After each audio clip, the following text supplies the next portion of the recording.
няма да забравя, защото нямахме идея как ще се подходи към, да кажем, точно разпределителския пост. Той казва, хвърляме Мони в огъня, ще си направи глупостите, ще си направи грешките, обаче в някакъв момент нещата ще станат.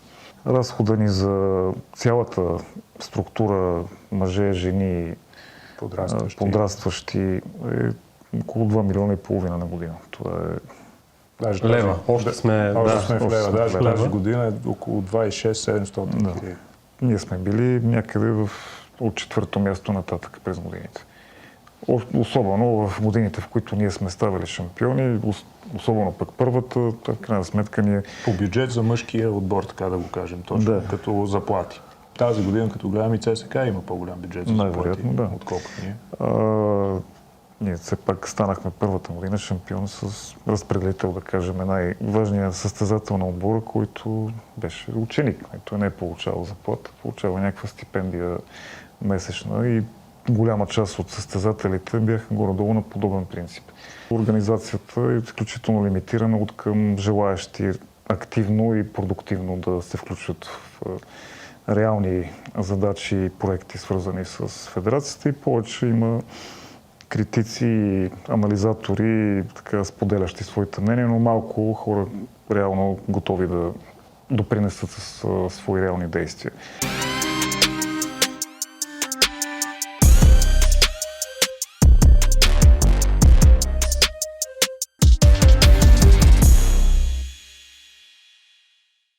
Здравейте, приятели! Време е за епизод номер 4 от Спорткаст Волейбол. За качеството на картината, въпреки моето присъствие, отново ще се грижи Тед Георгиев. Днес ще си говорим за волейбол и за бизнес. Мои гости ще бъдат двамата собственици на волейболен клуб Левски, Атанас Гаров и Давид Давидов. Здравейте и благодаря, че приехте поканата. Здравейте. Благодарим за поканата. В навечерието на Нова година сме, господа, затова обикновено това е времето за равносметки. Каква е вашата, ако говорим за волейболния проект? Ние, честно казано, нашите равносметки върват паралелно с планове за бъдещето. Рядко седим и разсъждаваме само върху анализи. Няма как тази година да не е повод за така огромно удовлетворение, свързано с това, на което посветихме голяма част от свободното си време, именно спорта и волейбола. И тази година именно натрупване на резултати, които смятаме, че са плод на поне 10 годишна работа. И тук не говорим само за нас, въобще за волейболната общност на клубно ниво. Нашия клуб успя да спечели абсолютно всичко на домашна сцена и естествено огромния успех на волейболните национали това лято. На първо място, второто място на мъжкия национален отбор, но не по-малко като значение и успеха на момичетата до 19 години, които станаха световни шампионки. Това са все исторически постижения, които, ако си мислиме, добре ли беше годината за волейбола? Отлична. Да, господин Гаров, понеже господин Давидов започна с анализа на годината, вие може да кажете пък за плановете за това, което предстои. Да, пак както каза и Давид, ние мислим така малко по-в дълги периоди и в момента се намираме в финала на един не кратък цикъл, който си бяхме заложили още преди почти 10 години ще станат, когато започвахме да се занимаваме с проекта волейбол. Равносметки, естествено, че ще е хубаво да направим на финала на този цикъл. Те са свързани с това, което си обещахме тогава, че ще правим, а то беше да развиваме една от най-добрите водещи школи за волейбол в България, Европа и световен план. Като посока, това беше посоката, която бяхме избрали още когато започвахме. Първо да създадем условия, в които да се раждат волейболни таланти, да захранват националните отбори и чрез това това да е нашия принос за това България да продължава да има успехи в този любим за всички спорт. Понеже сме на тема равносметки, обърнахте внимание на успешната година за Левски, но и на края на този период, за който заговорихте. Сега наистина си личи, че Левски сякаш започва нов, защото част от титулярните състезатели отидоха в чужбина, даде им се шанс да се развиват на по-високо ниво и сега отбора започва с, може би, една идея по-млади състезатели, по-недоказали се. Прави ли Левски в момента стъпка назад, според вас? Не. Според мен това не е стъпка назад, това е част от програмата. Това е нещо, което сме си заложили, както ви казах, за нас. Цикъла не е не тази година какво се случва, а е в един 10 годишен период, който си бяхме казали какво ще се случва. Ние в момента започваме или по-скоро сме започнали процес за разсъждаване какво искаме да правим следващите 10 години. Тоест, не можем да го оценим като стъпка назад. Това е просто завършване на един цикъл, който за нас е успешен, защото въпреки, че ще има леко отстъпване в волейболното ниво на мъжкия ни отбор Левски, тази година, това не означава, че ние като клуб даваме назад. Напротив, ние продължаваме да работим във всички възрасти, продължаваме да разширяваме дейността си, продължаваме да така се опитваме да работим добре и с други клубове в страната и да градим основата на един волейболен отбор. А допускате ли стъпка назад по отношение на резултатите? Защото със сигурност хората, които следят волейбола, с просто око могат да кажат, че тази година Левски няма много дълга скамейка. Имаше определено мачове, в които един, двама, трима състезатели от основните бяха контузени и тогава треньора изглежда малко безизходица, пуска момчета на по 16-17, които могат да бъдат интегрирани, но ако са само придатък, а не ако са основна част, нали така? Вижте, ние все пак не трябва да забравяме как стигнахме до успехите в последните 2 години. Все пак един подобен период извървяхме няколко години подред, за да се стигне до успехите, които натрупахме, именно 5 от 6 възможни трофея на вътрешната сцена. Смятам, че това е, както каза Атанас, отново начало на един нов цикъл за нас, който целим да доведе до същите резултати, като естествено никой не е застрахован за шампионски титли всяка година и се надяваме, че хората, които следят нашия клуб, нашия проект, познават нашата философия и така мотиви за инвестиции в спорта, ще оценят и ще разберат тази стъпка, която се случва в момента. Ние искаме така да предизвикаме търпение у почитателите на волейбола на Левски конкретно, с ясно съзнание, че нашата цел е да постигнем подобен резултат, какъвто постигнахме с Симеон Николов, Вени Антов, Владимир Гърков, с следващите млади състезатели, които ще покажат подобни качества, надяваме се. И това най-вероятно ще отнеме своето време. Тия момчета сега са на 16, до година ще са на 17 и на 18, може би, ако ние всички си дадем нужното време и така вложим усилията си в тяхното развитие, те ще ни зарадват с резултат по начин, по който ние искаме да го постигаме, защото ние неведнъж сме казвали, шампионските титли за нас не са от огромна стойност, ако те идват просто срещу едни похарчени пари. Те идват със своята стойност, когато в сърцето на този успех състезатели, които ние сме дали възможност да се развият и да достигнат до нивото да бъдат шампиони. И надяваме се, че тая наша философия ще бъде именно повод Левски да има повече привърженици за напред. Понеже следя проекта от самото начало и си спомням много ясно нещата, които казвахте и вие, и Владо тогава, за това, че трябваше да има търпение и това, което чувам от вас, отново е същото. Тоест, разбираме, че няма да бъде огромна трагедия, ако случайно Левски тази година не е шампион, т.е. следващия сезон.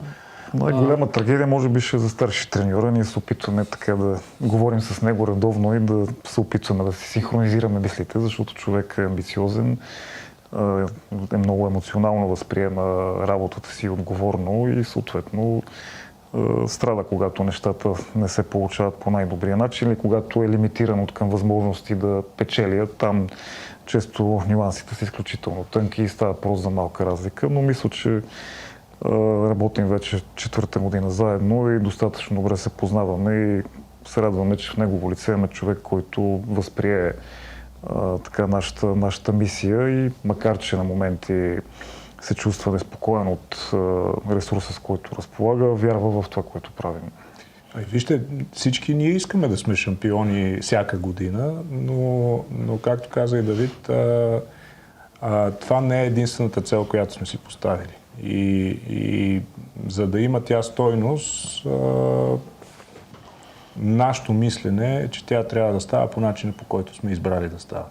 И аз честно казано за себе си не съм сигурен, искам ли да сме шампиони всяка година. Питам колегата, с когото сме в така доста близки отношения от Марица, носи ли му кеф поредната 11-та титла изобщо, защото това е някаква рутина вече, която се получава там и къде е удоволствието от успеха, когато той е почти сигурен още в началото на сезона. Така, че Има нещо такова, да.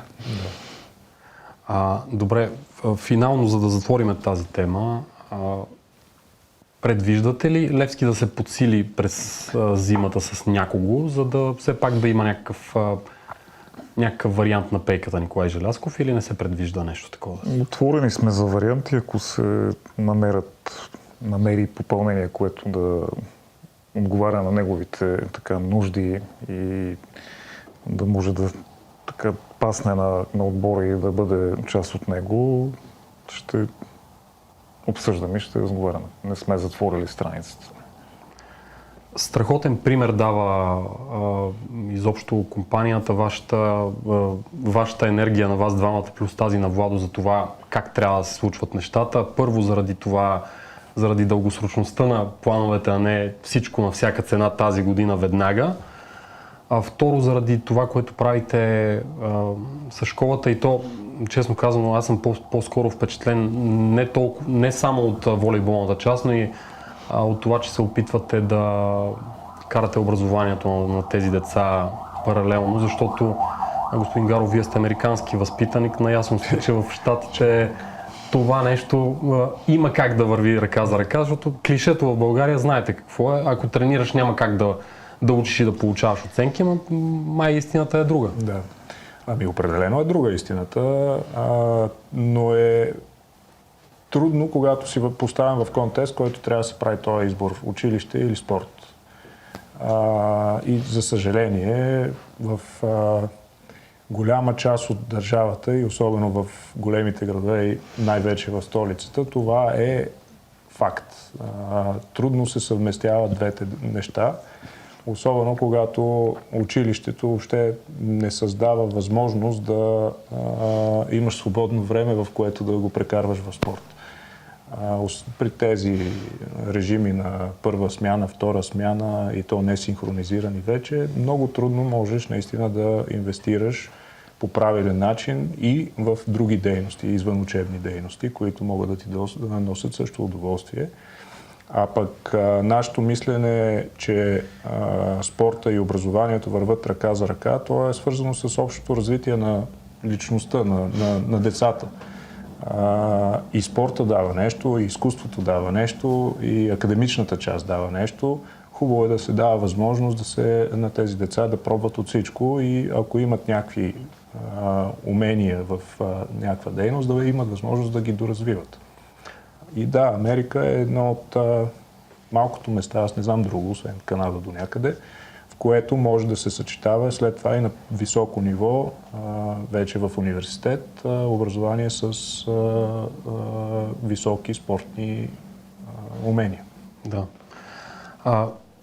Понеже сигурно с успехът това лято най-вече на мъжете прикова още повече вниманието върху вас като клуб заради производството, което направихте за националния отбор, прикова погледите. Доколко се увеличи интересът на трениращите към школата на Левски? Радостното е, че интересът се увеличи генерално към волейбола, не само към нашия клуб, с доста колеги, с които поддържаме контакти, обсъждаме актуални въпроси, се наблюдава завишен интерес въобще към записване в волейбол, защото ние сме една организация, която покрива, да кажем, по ниво подрастваща някаква география, но най-вероятно в цяла София и на някъде страната са тези резултати са довели до мотивация на деца да се запишат и да се опитат да се доближат до този спорт. И това е радващото, че ние имаме ръст на желаещи, на записани деца въобще генерално ниво в България. Мотивацията пък за нас води до нужда от нови решения, свързани с съоръжения, с които да ползваме и постоянно се опитваме да разширяваме нашата инфраструктура. Започнахме от миналата година работа с няколко училища, чието салони да ползваме за първоначални стъпки във волейбол и така работа с начинаещи. И то не само в района, в който е нашата зала. Опитваме се да развиваме този проект и в така традиционно левскарски квартали, като околностите на Герена, където работим с 2 училища, в които вечерно време провеждаме тренировки с начинаещи. Сме така изключително мотивирани този проект да бъде още един източник на контакт с деца, които да тръгнат по пътя на спорта и да имаме повече възможности да привличаме талантливи физически надарени деца за проекта Левски. Чудесно е, че тези успехи наистина водят до резултата. Аз исках да допълня това нещо, което каза Атанас. Сравнително нова е тази връзка, осъзната между възможността да спортуваш и да учиш едновременно с тези възможни стипендии в американските университети. Ние сме изключително активни в това да промотираме тази възможност и то с конкретни примери, не само от Левски, въобще от много клубове, които успяха да произведат състезатели за американските университети. Това е полезна информация, за да може мисленето на родителите, поне по отношение на волейбола, да се промени до толкова, доколкото виждат и тази възможност от реализации на двата стремежа, да го кажем, спорт и образование. Волейбол има огромно предимство пред всички останали спортове, що се отнася до това да се продаде в американските университети като спорт. И нямаме друг спорт, който толкова много състезатели да класира и да успява да получават стипендии. И това е валидно както за момчета, така и за момичета. И за момичета още повече даже. Както каза Давид, ние като част от програмата, която си заложихме за първите 10 години, това беше част от нашите амбиции да отвориме тази врата за комбиниране на спорт с образование. Насоката беше определена Америка. Тоест не са случайни тези наши трансфери там, а е отново плод на целенасочена работа. И продължаваме да мислим в тази посока и продължаваме да разширяваме възможностите за нашите деца и за други деца, не само за нашите. Този проект беше доразвит и от Българска федерация по волейбол, където в сътрудничество с ЦЕФ се създаде програма волейбол в училище, на която успяхме да представим тази възможност на повече от 70 училища до момента в страната, където сред рекламните лица бяха Алекс Николов като един от най-изявените състезатели, успели да постигнат резултат в Американска университет. Именно всички деца, с които се допират до волейбола, да знаят, че тая възможност е там и че техните родители могат да се възползват от страстта на децата си, за да достигнат до това, което те пък искат за тях, а именно най-добро образование. Това, което между другото също още ми направи впечатление, за което правите с младите, е организирането на срещи с успели личности и в спорта, и в всяка сфера, която би била интересна за тези деца, защото някак в България, независимо, че толкова близо сме един до друг и толкова лесно би трябвало да може да стане контакта, той не се случва, ако някой не дигне телефона и не каже: Румяна Нейкова, можеш ли да дойдеш за 1 час да проведеш една лекция на едни млади хора? Защото ясно, в Щатите много трудно ще се обадиш на Леброн Джеймс и ще му кажеш: ела тук да изчетеш тук една лекция за час, да обясниш как си израснал, докато в България всеки познава всеки. Едва ли не, близо, да не казвам всички са роднини, но много лесно е да достигнеш до който и да е. За нас беше изключително важно, тъй като поне нашия проект стартира в един период, да го кажем, по-скоро глад от към спортни успехи. И освен ежедневната работа в залата, някакси искахме да така вдъхнем на нашите състезатели разбирането, че това, че сме в България, че е малка държава, че такива и такива са всички обстоятелства около нейното състояние в момента, те имат шанс като всеки друг на този свят и това се доказва в последните години. Не искахме да развиват себе си като личности с разбирането, че тяхният шанс за успех е по-малък, отколкото на някой от Италия, Франция, Полша и така нататък. И през процеса на осъзнаване минаваше и със срещи с такива хора, които най-вероятно са работили, тренирали и се подготвили при условия далеч по-скромни от това, с което нашите състезатели разполагат.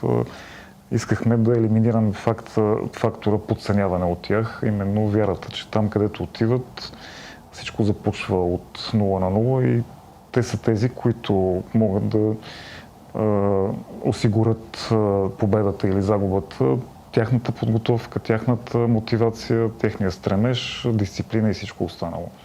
А не държавата, от която произхождат и нейния финансов ресурс или човешки ресурс. Тази дъвка с малка държава сме малко на моменти се прекалява с нея, защото ето взимаме за пример 2-милионна Словения, която стана европейски шампион на баскетбол, 3 или 4 пъти беше европейски вице-шампион по волейбол. И Сърбия с сходна демография и икономика, 2 пъти световен шампион за жени и 2 пъти европейски за мъже в последните 15 години. Олимпийски за мъже. А и в европейски мащаб не сме чак толкова малка. Не сме. Така е. Това може би е по-скоро някакво оправдание за това, ако нещо не се получи, да кажем, всъщност малка държава сме, къде ще се мерим с другите, но по-скоро е търсене на оправдание. Точно така, да. От нас си зависи. Виждате ли, на мен между другото ми направи впечатление и със сигурност е имало и бленжини пръст в това нещо, но този отбор, мъжкия национален, наистина показа някакъв друг менталитет от това, което бяхме свикнали да гледаме от мъжките национални отбори предишни гарнитури и това сме си го говорили между другото и с самите и с представители на предишните отбори, че наистина има някаква промяна на чипа. Според мен това не е един фактор, който е стигнал до тук. Самите деца, които стигнаха до мъжкия национален отбор, може би си имат в себе си част от този менталитет, семействата, в които са израснали и така нататък, Бленджини като треньор, но също така да не забравяме, че немалка част от този отбор, те са израснали заедно, побеждавайки на световни форуми в по-ниските възрасти, когато са били. И тези победи също са им помогнали да изградат менталитет на победители. Така че много са факторите и се радваме, че в един момент се комбинираха и даваха резултата, който даваха. Виждате ли подрастващо, т.е. поколение по-малко, което е готово да побеждава сега? Само да допълня това, което каза Атанас. Бленджини е човек с изключителен усет и инстинкти. Той така заяви своето желание да работи с българския национален отбор с много ясна оценка какво стои пред него. Може би по-добре от нас самите. И както каза Атанас, там имаше едно натрупване на качествен материал, който му даде възможността той да работи с млади, мотивирани и гладни за успехи състезатели, нещо, което неговите предшественици нямаха. Там трябваше да се правят компромиси с по-млади състезатели, утвърдени звезди, които обаче имат своите виждания за това кога да се включват, колко време да се натоварват и така нататък. Бленджини успя да изчисти една група, която има една обща цел, подготвя се и работи по един и същи начин, с едно и също натоварване. Успя да формира истински отбор, който работи с една съвкупност от хора.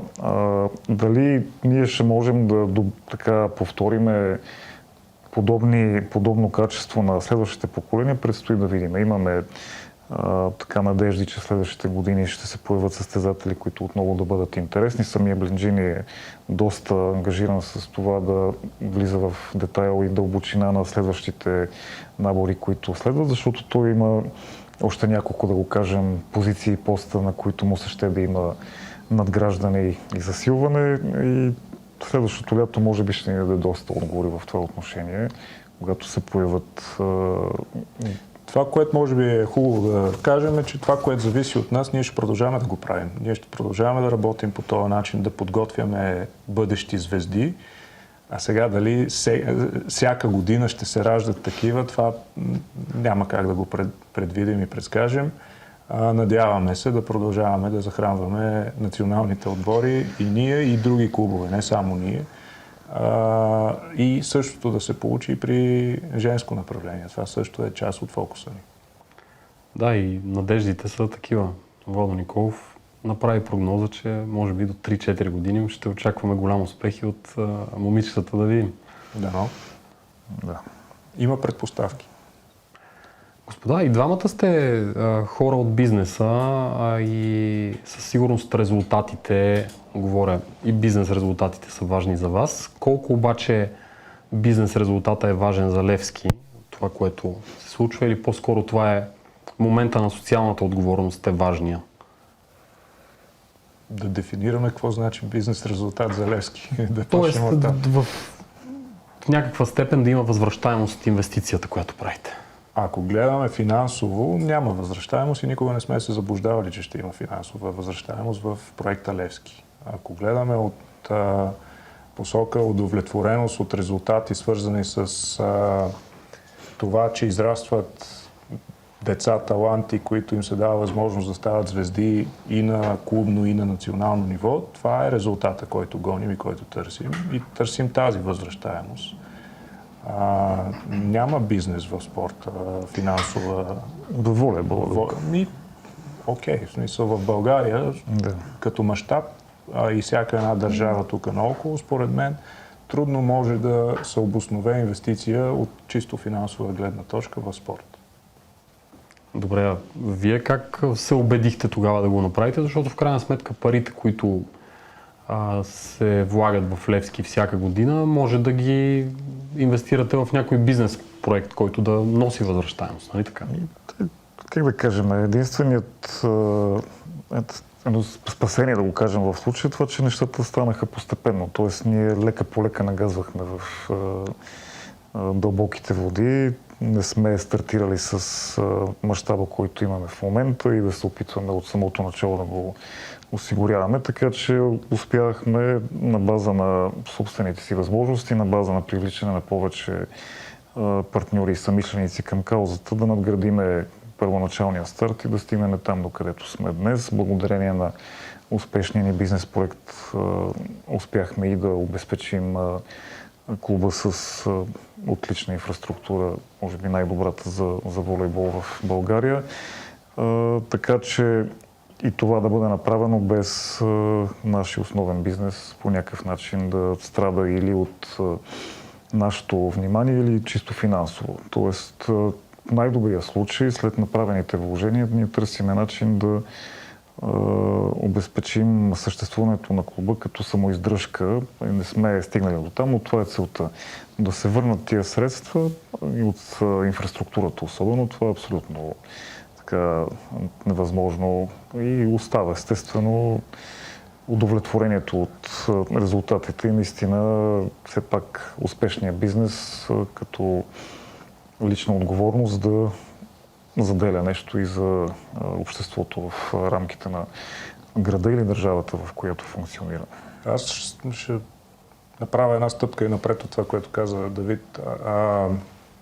Да, ако бяхме инвестирали всичките тези средства в бизнес начинания, най-вероятно финансови възвръщаемости щяхме да имаме много, много големи, свързани с самата инвестиция.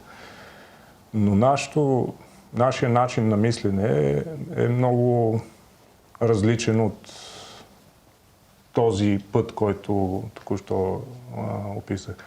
В края на краища, ние като хора, аз също мога за себе си да говоря, но сме говорили и за Давид, така че мога и от негово име да говоря.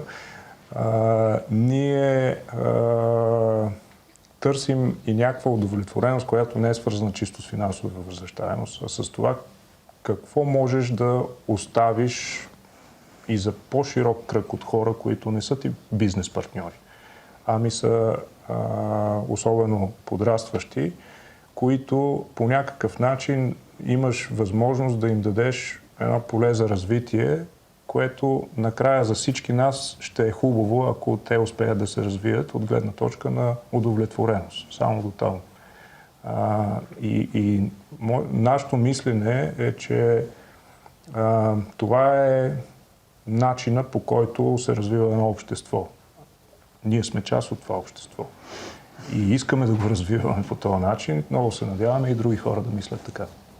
Имаше ли момент изобщо по време на проекта, в който да сте си казали, не знам дали не направихме грешка с това? Не. Грешка не. Да сме си казвали...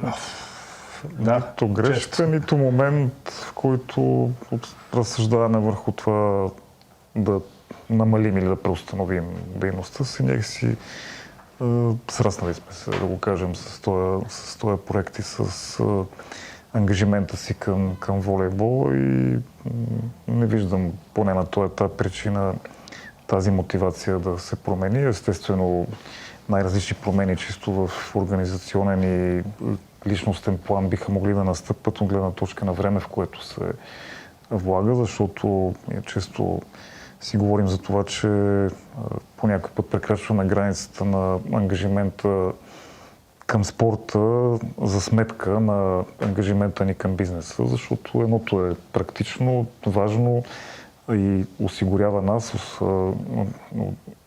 изпълняваме своите ангажименти към нашите партньори и акционери, но другото е пък изключителна така мотивация и лична страст, можем да го наречем. И когато на дневен ред е това, което правиш с така страст, да го наречем, често то заема по-голяма част от ежедневието ти, от мислите ти и сами трябва да възпитаваме себе си, да контролираме времето прекарано в този проект и в основните ни ангажименти и естествено и нашите семейства, защото това също може да пострада при толкова много задачи в рамките на деня, така че въпрос на някаква самодисциплина. Ние винаги сме влагали някакви усилия за това да правим нещо повече от само бизнес.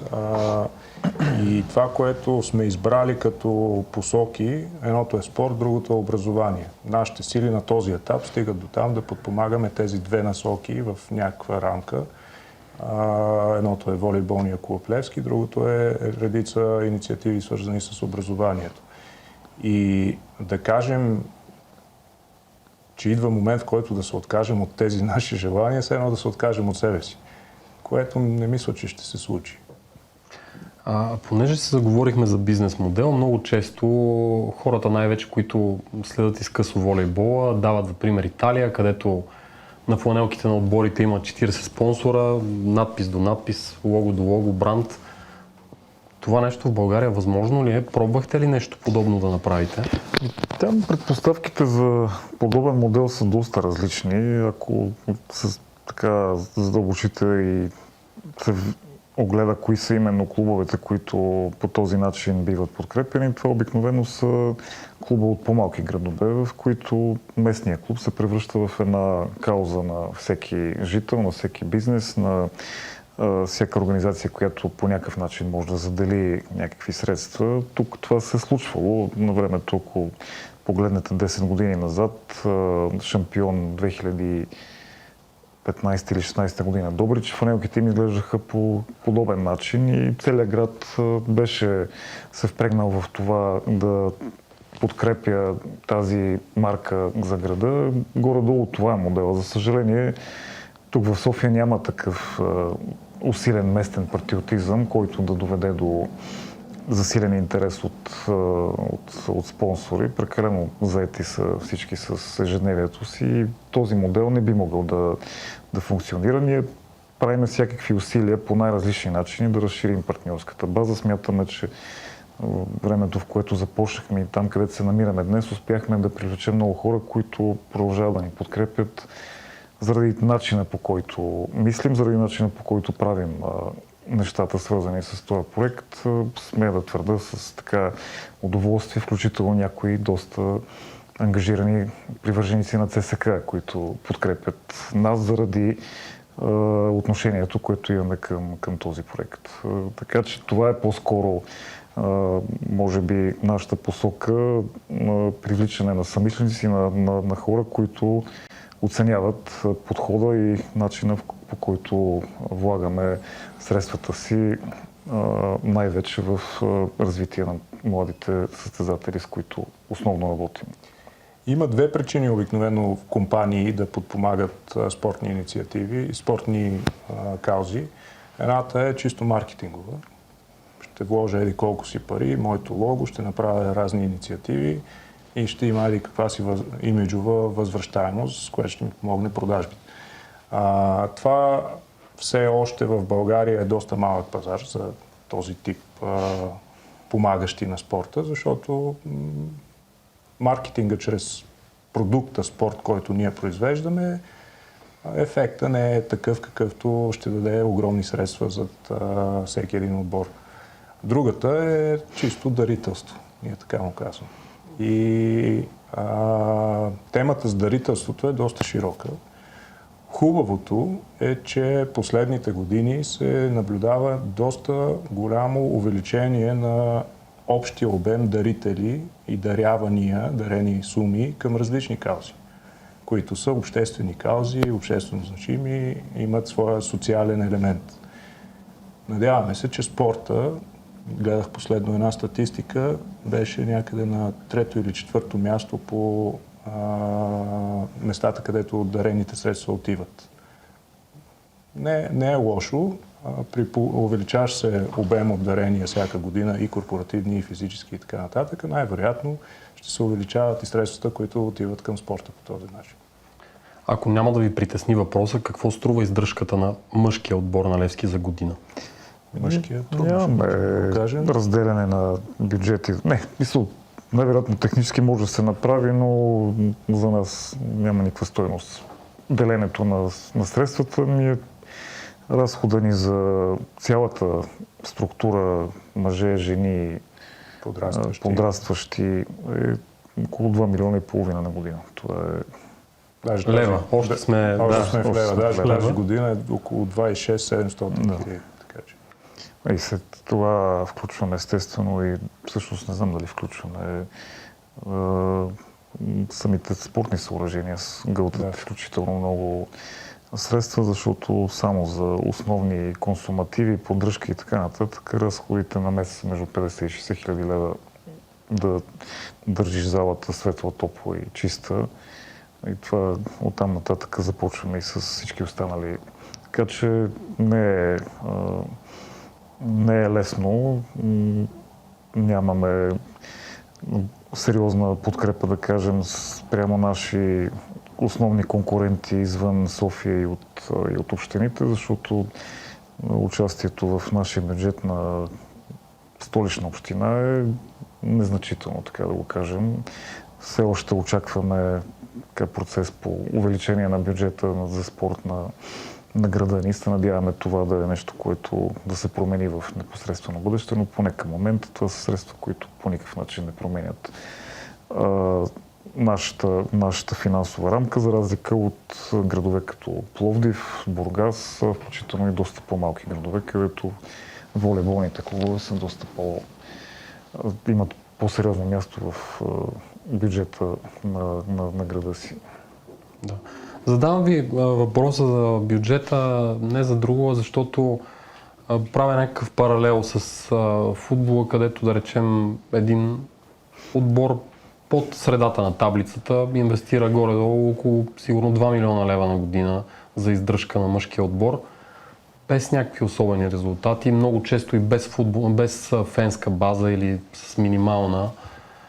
А според мен този разговор, който водим, може пък изведнъж да щракне някъде при двама човека от бизнеса, които да кажат, що да не се включим с едни 200-300 хиляди лева, за да подпомогнем било Левски, било ЦСК, някой друг клуб, Славия, клуб в провинцията, защото в крайна сметка този отбор и този спорт, трябва да кажем най-вече, носи положителен имидж на страната и това се видя много добре през септември. Така е, нашата надежда винаги е била, че това, което правим, ние никога не сме крили какво правим, защо го правим, колко ни струва. Ще стане зарязно в някакъв момент. Частично можем да кажем, че има такива наченки тук-таме, но се надяваме да бъде много по-масово. И волейбол, естествено, на нас ни е мил, драг и фокус, но освен волейбола има и ред други спортове. Тоест, ако не си голям фен на волейбола, може да се случи също подобно нещо в баскетбола или в хокея, или в хокея много нетипичен и по-скъп спорт, но що пък не. Или пък в футбола включително. Има редица места, където успели хора биха могли да подпомогнат развитието, но съвета, ако мога да си позволя такъв, е когато подпомагат, все пак да влезат в някакви детайли и какво точно подпомагат. Дали наистина е нещо, което ще даде резултатите, които очакват. Да, дали има устойчив модел, ако така можем да го Точно така. И не само устойчив модел, и смислено похарчени пари, така да го кажем.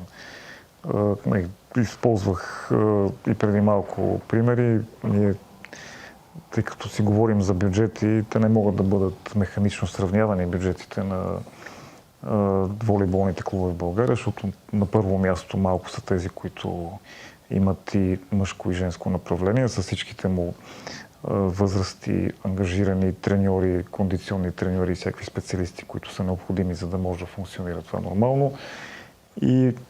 А пък и клубове, които генерално не разчитат или по-скоро не заделят прекалено много средства за школите си, разчитат на единствено селекция, с която да постигнат някакво прилично класиране в рамките на сезона, с различни мотивации, различни форми на спортни проекти. Така че тук, нали, важно може би е сравнението, какви са бюджетите за възнаграждение на представителните отбори. Ние там категорично едва ли сме на челните позиции, просто нашия модел на харчене е съвсем различен. И това, което трябва да обезпечим най-напред е нашата школа и вече оттам нататък да видим какво можем да си позволим и колко конкурентни можем да бъдем в рамките на мъжките и женските първенства. И за това за нас е ключово да имаме качествени попълнения от нашите формации за подрастващи, защото по този начин ние можем с нашите възможности да гоним резултати. Понеже разговорът е дълъг и зрителите ни може на моменти да изпускат детайлите, да го повторим още веднъж. Левски не плаща най-високите заплати в волейбола в момента и дори може би не е в топ 2-3. Аз не знам тази година как са подредени нещата, но със сигурност ние сме били някъде от четвърто място нататък през годините. Особено в годините, в които ние сме ставали шампиони, особено пък първата, в крайна сметка ние... По бюджет за мъжкия отбор, така да го кажем, точно като заплати. Бяхте на четвърто.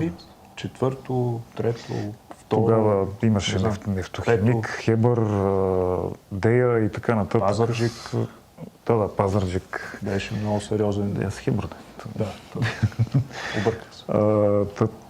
Поне в тези периоди на шампионските години, поне 3 отбора са имали повече бюджети от нас. Хебър категорично, но включително Идея, включително Нефтохимик, където селекциите бяха изключително сериозни. Тази година, като гледам, и ЦСК има по-голям бюджет за заплати, отколкото ние.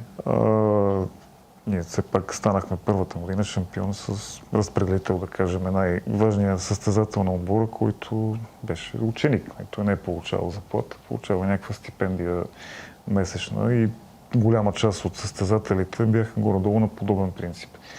Така че това е единственият ни шанс ние и това е важно да се знае, да печелим трофеи, ако имаме качествени попълнения от подрастващите, за което обаче, както си казахме по-рано, е необходим известен период за това те да дигнат своето ниво, което означава да изтърпим периодите като тази година, в които все още не са готови, но да знаем, че го правиме, защото вярваме в тези състезатели, че след година или две те ще донесат този резултат, който търсим.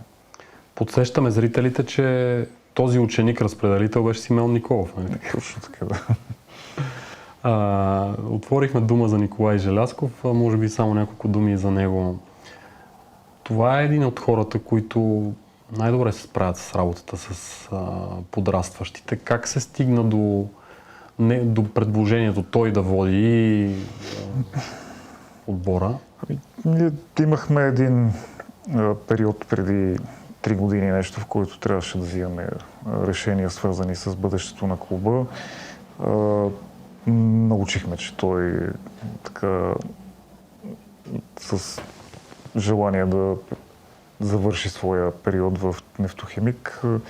Свързахме се с него и той прояви интерес да проведем разговор за възможно сътрудничество. Това, което ни грабна още от първата среща, беше неговата готовност да поеме риска с тези млади състезатели, които имахме към този момент, защото ситуацията в Нефтохимик винаги е била съвсем различна. Там се привличаха стойностни състезатели, отбора печелеше и не беше това, което ние можехме да му предложим към този момент. Аз няма да забравя, защото нямахме идея как ще се подходи към, да кажем, точно разпределителския пост. Той казва, хвърляме Мони в огъня, ще си направи глупостите, ще си направи грешките, обаче в някакъв момент нещата ще станат. И ние, супер, това искаме да чуем и ние. Хубаво е, че някой човек изцяло външен на организацията, който трябва да вземе важно за себе си решение, разсъждаваше по този начин и стане неясно, че за нас явно е подходящ човек, щом той би искал да поеме риска и вярва в тази селекция, в тези състезатели, които имаме към този момент. Много е видно при него искрената му радост от това да работи с тези млади състезатели и да вижда как те израстват и как постигат някакви успехи, въпреки грешките, през които се минава, въпреки това, че отнема страшно много повече работа, да ги научиш на разни базови неща понякога и така нататък. Той има огромен ентусиазъм за работа с младежи и много се радва на техните успехи. Това според мен е ключово, че той изпитва радост от постиженията на тези младежи. Да, и той изисква и огромно търпение това нещо. Не всеки го има. Не всеки може. Да. Другото е, че със сигурност и за него, и за вас това удовлетворение и за Алекс, и за Мони сега, и за момчетата, които са във Франция и се справят много добре, със сигурност е огромно, защото в крайна сметка спортният резултат, както вие казахте, да, важен е, но другото нещо също някакси ще топли повече време сякаш. Категорично, да. И както каза Атанас, изключително положителното при него е, че той преживява много човешки и искрено тези постижения на момчетата, с които е работил. И се радваме, че това е част от мотивацията му да работи с нас и да счита, че Левски е мястото за него и за дълги години напред. Вие как ги преживявате пък резултатите сега на всички тези момчета, които ги изброих сега, защото със сигурност хвърляте по едно око? Не само по едно. Аз постоянно следим. Следя постоянно, да кажем, на лайвскор на резултатите във Франция и колко точки отбелязва Вени Янтов и Владимир Гърков, когато започват състезанията в щатите на другите момчета, които са там, Кристиян Титрийски, Александър Къндев, които се надяваме да... Те даже са сега при нас. Да, сега са се прибрали, които се надяваме да затвърдат себе си в това първенство и също да имат бъдеще и път в големия волейбол. Естествено, възможности да се гледат и директни мачове на Симеон Николов има. Александър Николов е ясно, там почти всички мачове са достъпни вече, така че заливаме се с волейбол. Аз единственият волейболни мачове, които не гледам, са тези на Левски. Аз от 2 години почти не гледам мачове на Левски. Надявах се, че през годините някакси ще ми стане по-лесно да ги преживявам тия натоварващи срещи, но става все по-зле. И аз за 2 години сигурно съм ходил на един мач в залата, който беше третия мач с Локомотив. Струваше си, нали, да отида. При първата титла на матча с ЦСКА се разхождах отвън пред залата и следех така резултата. Да влизам ли, да не влизам ли, все пак да дигам купа. Затова пък аз почти не пропускам и му споделям какво се случва. Правите баланс. И си ги гледам после, ако победиме на запис вече, спокойно, така, без емоции, с ясен крайен резултат. Включително и вчерашния мач, така го изгледах. Да, уточняваме, че вчерашния матч, понеже записът е направен буквално в часовете след победата срещу ЦСКА с 3-2 гейма. Извинете. Това, което ми направи малко тъжно впечатление, честно казвам ви го като фен и човек, който гледа волейбол, беше, че имаше обидно малко хора в залата. Да. Така е. Сега явно софийската публика е взискателна и тя иска да дойде в залата, когато ще има вдигане на трофеи, така че ще ги чакаме явно по-късни етапи в нашата зала.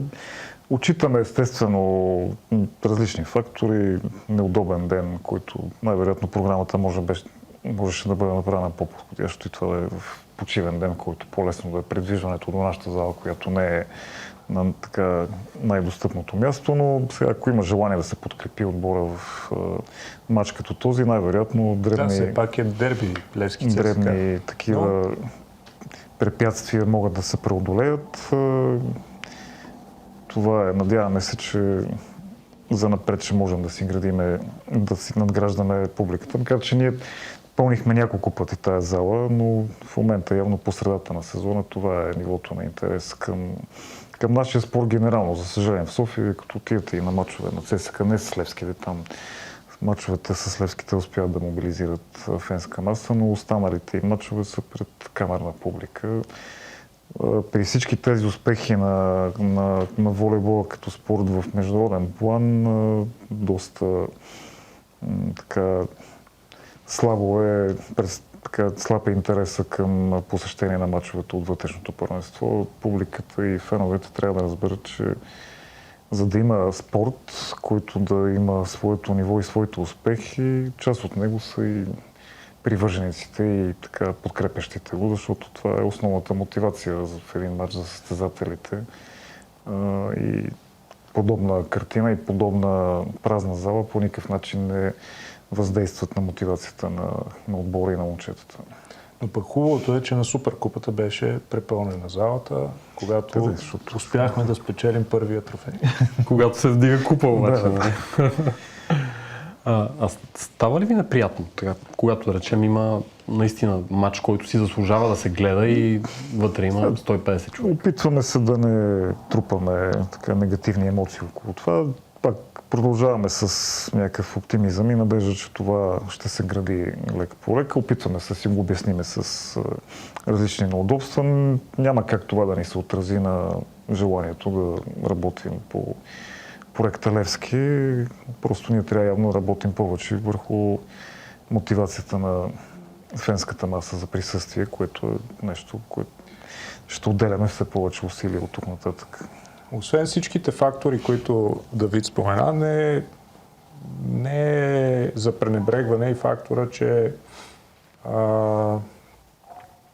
няма чак толкова като че ли напрежение тази година в нашето първенство от гледна точка на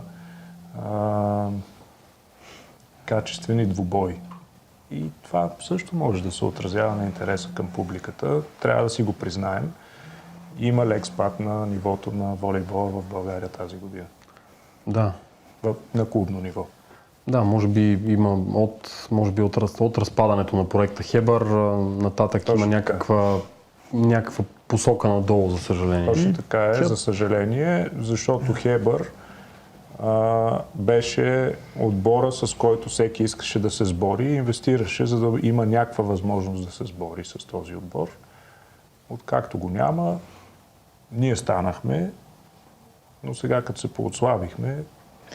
Сега не трябва да забравяме и фактора, един голям, не отлив, голяма вълна млади и качествени състезатели, които преминаха в чужди отбори, което е положителна стъпка от гледна точка на национален отбор и вдигането на нивото на тези момчета, пък и техния успех, включително и в финансово естество, заради което се върши всичко, което и ние и те правим. И трудно тази дупка може да бъде запълнена моментално и от нашия отбор, от клуб като Берое, двама водещи състезатели вече са в Италия и най-вероятно има и доста други клубове, чието състезатели поеха по друг път.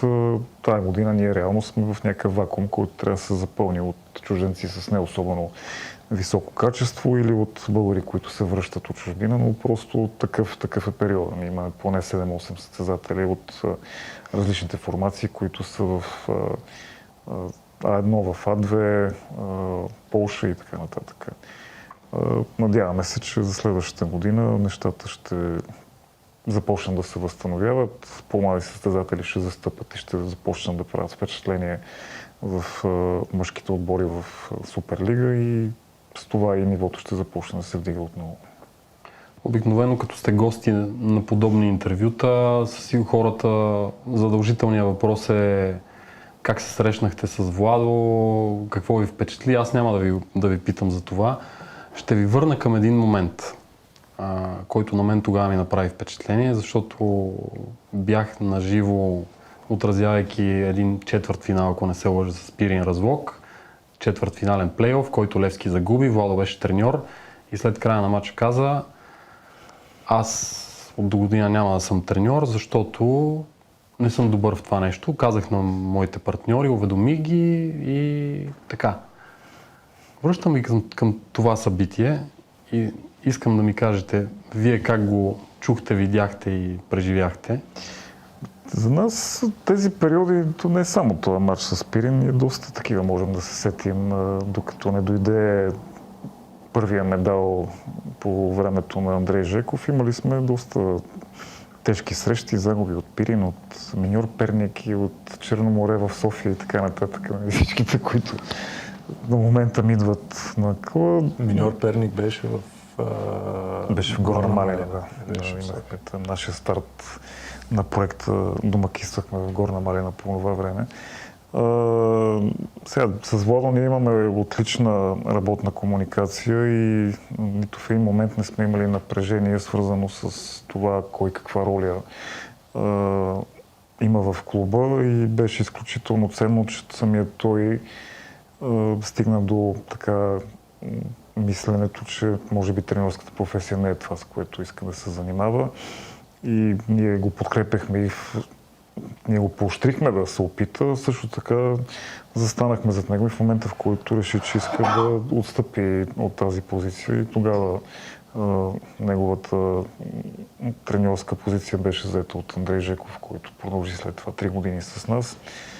Това са едни етапи от развитието на този проект, които в момента оценяваме като нашето развитие, нашия ръст и на нас като ръководители, и на него като бивш волейболист, опитал се треньор и също така част от управлението на проекта. Радваме се, че имаме един прилично добър синхрон помежду си, който за 10 години не е нарушен от нещо, което да разколебае така нашата възможност да работим заедно. Задавам ви този въпрос, защото не всеки в България, особено с подобно реноме, ще излезе и в национален ефир ще каже: аз не ставам за тая работа. Затова ви го казвам. Това може да го каже само човек, който има пределно самочувствие и може да си позволи от време на време и да не става за нещо. Така че... Чувства се на ти със себе си, така да кажем. Ние с Владо, когато започвахме съвместната инициатива, от самото начало ние тримата сме били партньори и сме се чувствали като партньори. Това, че той реши да пробва треньорската професия, по никакъв начин не е променила нашите отношения партньорски. И ние само можехме да го подкрепяме, за да видим става или не става това за него. И когато той прецени, че не става и че не е неговото по-скоро поприще, ние също го подкрепихме. Към края на нашия разговор, понеже до сега говорихме за Левски, но и двамата бяхте под една или друга форма в управлението и на волейбола у нас. Вие в управителния съвет, вие в ръководството на Националната волейболна лига. Какво видяхте вече като хора, първо с опит все пак в този спорт, но и като хора в бизнеса, което може да се промени за добро в волейбола? Чуха ли идеите ви? Какво се реализира и какво още би могло? Честно казано, аз за себе си не смятам, че нещо пределно може да се промени и подобри в организацията. Това е и добро и лошо, да кажем. Аз съм благодарен на Любо Ганев за това, че той е изключително широко скроен човек и човек, който има огромно желание това, с което се занимава, тази организация, чието председател е в момента, да бъде успешна и да постига резултати, именно тези резултати, които в момента правят нашата федерация една от най-желаните партньори и за управляващи, и за бизнеса, който най-накрая разпозна волейбола като интересна сфера за реклама. След доста дълго време и 5 години опити да привличаме нови партньори, тази година определено можем да кажем, че има коренна промяна и изключително завишен интерес от съвместни проекти с Федерацията по волейбол. Благодарение на него, като председател, до голяма степен се случиха повечето от нещата, които в момента оценяваме като успехи, защото той даде шанс на различни хора с идеи, с желание за работа да ги реализират. За мое съжаление, организацията е изключително лимитирана от към желаящи активно и продуктивно да се включат в реални задачи и проекти, свързани с федерацията, и повече има критици и анализатори, така споделящи своите мнения, но малко хора реално готови да допринесат с свои реални действия. Това очевидно състояние е достатъчно към днешна дата, за да имаме успехи, доколкото тия хора не пречат активно, а просто остават някакъв шум в системата. Явно нещата могат да работят и по този начин. Мен лично ми се искало винаги да има повече хора и повече мнения и повече принос на, така ако щете, и членове на управителния съвет и председателя на водещи клубове, но за съжаление в по-голяма част от времето е изключително инертно и безлично присъствие. Може да се работи явно и по този начин. Да, но т.е. ако нещата се получават сега, работейки явно не толкова на високи обороти, какво би станало, ако... Аз не казвам, че оборотите не са високи, но те са резултат от усилията на прекалено малко хора. Аз през годините винаги съм искал да има повече хора, които по някакъв начин да са част от тия процеси, защото може да има повече мнения, повече ценни идеи, повече принос, ако щете, и в възможностите как да се повишат финансите на организацията или пък да се подобрят процесите на работа или да се избегнат някакви кадрови грешки, които са направени, защото някой ще да сподели някакво мислене, което би било чуто. Но това е така нещо, което ние приехме като състояние на волейбол и работим в рамките на това, което организацията представлява в момента. Приемаха ли се добрите идеи? Дали са се приемали или не, аз при положение, че няма други идеи, трябва да се приемат някакви идеи. Така че мен винаги ме е натоварвала изключителната липса на инициатива и на желание да и в не по-малка степен вечното подозрение на това кой какъв интерес има от това, което предлага, междуклубни търкания, защото там изпъква в общо взето основния мотив на всеки. Ние от самото начало заявихме съвсем различна мотивация за участие в тази организация. Някои ни повярваха, някои не, за съжаление. Може да споделиш и опита си. Моя престой в организацията е значително по-кратък от твоя. Да. И в друго направление. Както във всяко друго нещо, силата на една организация е в силата на членовете на тази организация, особено когато става въпрос за организация, която функционира с един глас за всеки член, което е правилно според нас и това, което каза и Давид. Аз също съм 100% вярваш и подкрепяш, че колкото повече активни гласове и активни членове има в една организация, толкова по-добре за всички. Стига фокуса да е върху това как се развива организацията, а не как се развива всеки по-отделно за себе си. Сега, аз конкретно бях се ангажирал с една задача, която е свързана с управлението на мъжката и женската лига, която задача, пак благодарение на подхода на Любо, ми се беше дала така възможност с подкрепата на членовете, клубовете в тези лиги да взимаме решения, каквито сметнем за правилни.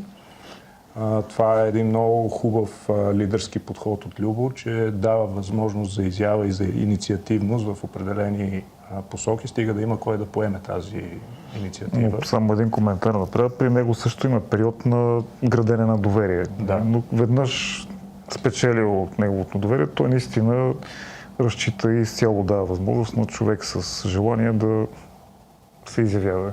Да. И сега, нали, в моя случай концепциите, идеите бяха приети за една година и след това вече бяха отхвърлени. Няма лошо. Защо според вас? Большинството от клубовете решиха, че не са правилни. Прекалено стресиращи ги приемаха, да. Прекалено авангардни. И заради това, и понеже всеки един клуб има право на един глас, решението беше взето да не се върви в посоката, която аз смятах и екипа, с който работих тогава, смятахме за правилните, съответно аз се оттеглих. Кое беше авангардното, според вас?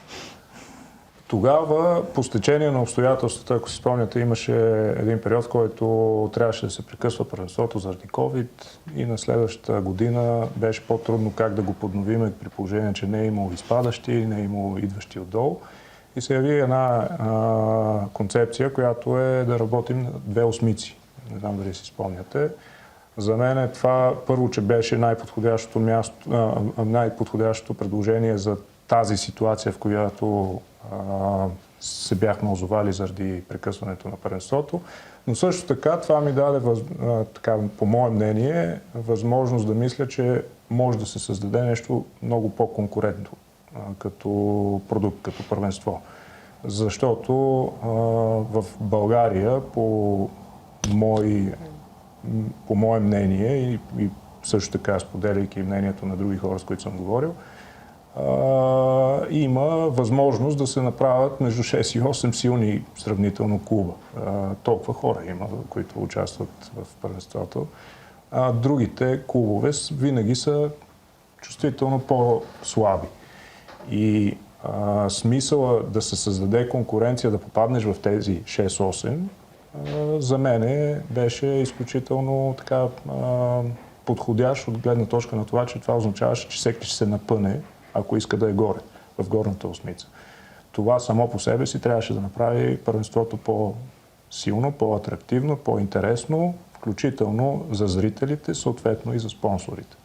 Аз продължавах да го вярвам това и след като мина първата година. Клубовете решиха, че е доста стресиращо, както каза Давид, защото създава прекалено много неувереност и дискомфорт дали ще попаднеш в горната осмица или няма да попаднеш в горната осмица. Тоест трябва да има гаранция.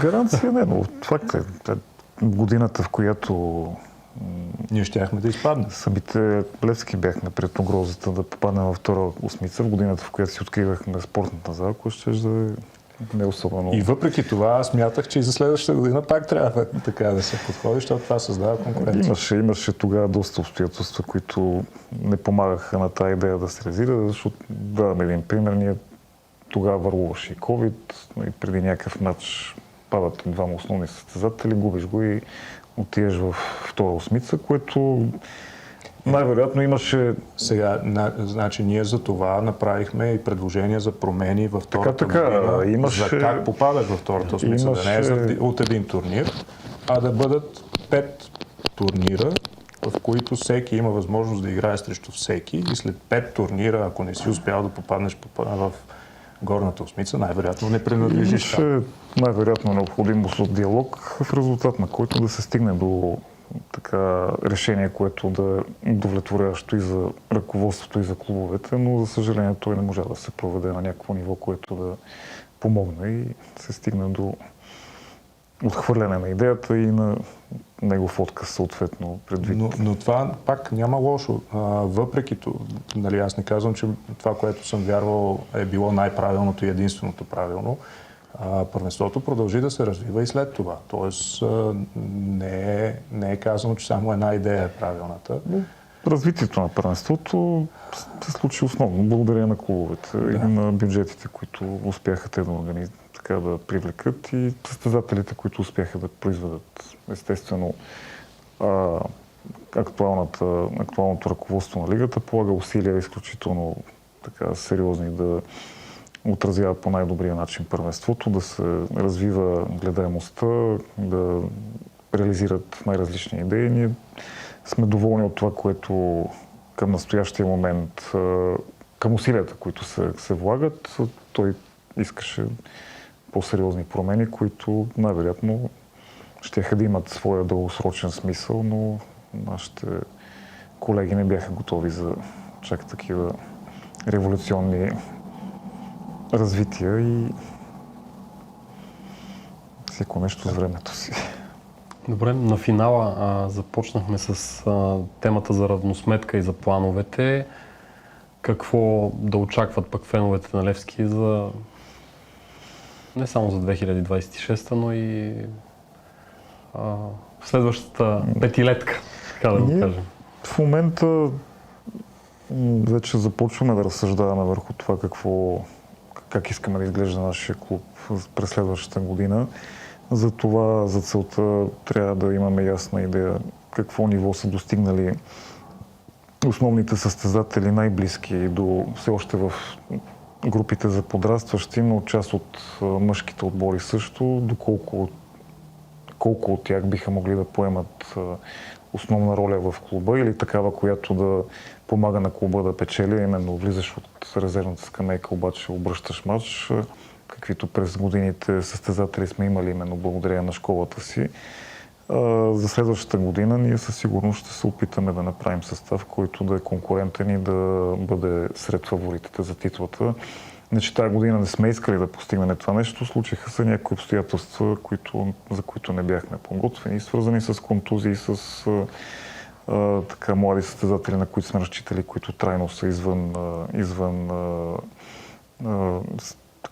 трениращите поради сериозни травми. Това също не помага на процеса и на тяхното израстване, но горе-долу ще бъде една година, в която ще извадим основни изводи, къде да насочим усилията си, що се отнася до млади състезатели, какви попълнения качествени ще ни трябват, за да окомплектоваме един конкурентен състав. Така че със сигурност отбора ни при мъже ще се бори за титла, при жени там нещата са една идея по-сложни, защото има един явен фаворит, който развива само женско направление, добре финансиран, добре подкрепен от община Пловдив, с когото състезанието, поне от наша страна, може да бъде само по финанси, които не ние, да го кажем, по силите, но естествено ще направим нужното по най-добрия начин да се представи отбора ни и да бъде равностоен противник. Само ще продължа за следващата година. Надявам се, не оставяте с впечатление, че ние сме се отказали от това да гоним титлата. Както виждате, вече спечелихме. За жени, окей, не за мъже. Както виждате, вече спечелихме един трофей и това ние се надяваме, че ще имаме възможност да спечелим поне още един. Да. Най-близко бяхме да победиме лидера към момента и то в неговата зала, така Да. че нищо не е толкова Нищо не е крайно и мрачно. фатално, и освен това сега ще има един период, в който ще се повъзстановят малко от умората и травмите, част от състава, и ние смятаме, че имаме боеспособен състав, въпреки отслабването, което така се случи заради напускането на някои ключови състезатели. При жените до година ще се опитаме да сме конкурентни на Марица. Това е част от идеята ни за до година. Ще положим усилия да сме конкурентни. Какво ще направят Марица, за да избягат още по-напред, не знаем, и това не зависи от нас. И за това е малко условничен. Да, при тях също може да напуснат доста състезатели, които са... Иначе, гледайки за по-дългосрочен план, ние вече работим и по тази тема, включително водим вътрешни разсъждения, вътрешни дискусии за това как искаме да изглежда клуба ни след 5-10 години, на къде искаме да се развиваме. И това също е тема, която надяваме се през 26-та вече ще е доста по-ясна и ще можем да комуникираме малко повече по тея. На този етап сме по-скоро на 3-годишен план, така да го кажем, свързан основно с състезателите, които имаме в групите родени 2008, 2009, 10, 11, от които се надяваме така в следващите години да можем да използваме ресурс от там, за да продължим развитието на проекта във вида, в който искаме, и с философията, която изповядваме. Благодаря ви за гостуването. Беше интересно. Пожелавам ви на вас и изобщо на българския волейбол една още по-успешна 2026 и здраве на вас, на семействата ви, и до нови срещи. Много благодарим за поканата и за участието. Много благодарим и весели празници на всички. Весели празници. Така, слагаме край на епизод номер 4 на Спорткаст Волейбол, дами и господа. Успешна 2026 година и оставайте с нас, гледайте и следващите ни издания. Ще има какво да видите.